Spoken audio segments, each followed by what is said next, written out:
and welcome to Nerdfighteria.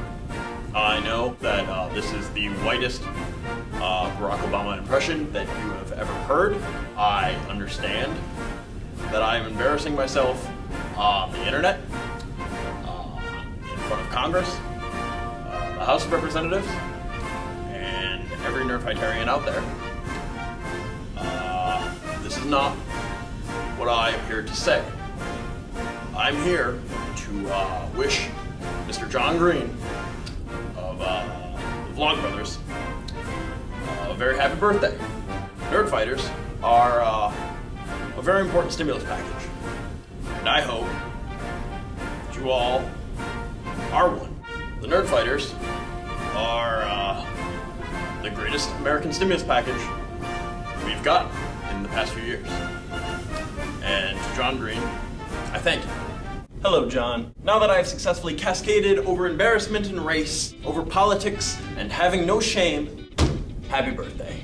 Today was the start of classes at my university. Exactly 1 year previous to this day, at the very end of the very first class of the semester, I mentioned looking for Alaska to the professor.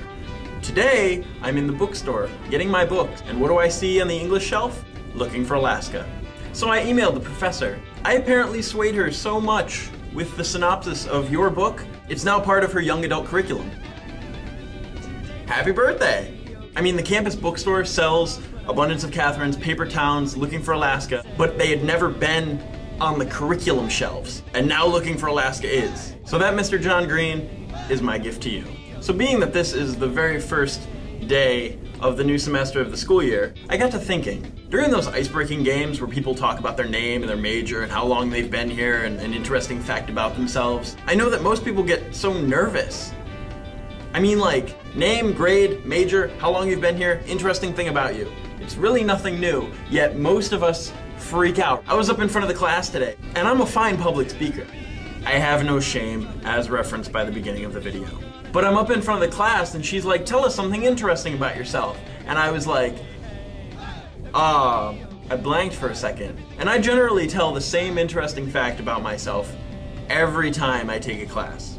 The interesting fact in question is that between middle school and high school, during that summer break, I broke my wrist fishing. Yes, YouTube. I broke my wrist fishing. Maybe I'll eventually tell you guys how, but not yet. The story on how is nowhere near as exciting as I broke my wrist fishing. I had another professor in my Asian history class. The fact that he's Asian doesn't really have anything to do with the story. Right as class began, he clicked open the projector, went right to YouTube, and I was like, yes, I'm going to love this class. He pulled up a music video of a Japanese pop singer, but like 13 seconds into the video, he just books it out of the classroom. I'm not even exaggerating, that's how he ran. It was up those lecture hall stairs, and like most of us didn't even pay attention to like the first 40 seconds of the video because we were just... In my American history class, there was a short little tiny girl. And for years I've been saying the freshmen are getting smaller. I think every upperclassman says that at one point in their life. Whether it be high school or college, you look down the chain and they just seem to be getting more miniaturized. No offense to any freshmen watching this, but you look small to us. So this little girl gets up in front of the class. She's 16 years old and taking post-secondary college classes. She's bilingual. Oh, I felt so dumb after hearing that, on top of it being my first day back. Then another girl in one of my classes took her water bottle and from the front of the room to the back of the room, she just went,